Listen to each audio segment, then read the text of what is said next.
आज्ञा नमस्कार। कौन पचारिया कथा पचार ना स्टार्ट कर। अच्छा धृतराष्ट्रंकर 100टा पुଅ ଥିଲେ कि मैडम तांकर झियो नथिले कि ତାଙ୍କର एकमात्र ଝିଅ ଥିଲା। ସେ ଝିଅର ନାଁ କ'ଣ କହିପାରିବ? ना मैडम से झियो थिले केबे मु साथी सांग हेइनी कि से झियो जाननी मैडम ता ना आपण जानथिले कोन हांती ଆରେ ଧୃତରାଷ୍ଟ୍ରଙ୍କ ଝିଅଙ୍କ ନା କ'ଣ ଗୋଟେ ଥିଲା मैडम आपण हेले ता ना जानना हांती ना ସାର୍ କ'ଣ ଥିଲା? ତମ ତ କାଢ ପାଇବନି କାହିଁ ବୁଝାଥିଲ। ଆଚ୍ଛା ମହାଭାରତରେ ଭୀମ ଆଉ ହନୁମାନଙ୍କର ଝଗଡ଼ା କ'ଣ ପାଇଁ ଲାଗିଥିଲା? ना सर से स्पॉट ऊपर तो मु नथिली मते जहा लागु से भीमटा हा भल्लु कोन से ही झगड़ाटा स्टार्ट करथिबो।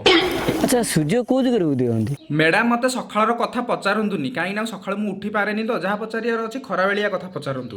ଆଚ୍ଛା କହିଲ ବର୍ଷା କେମିତି ହୁଏ?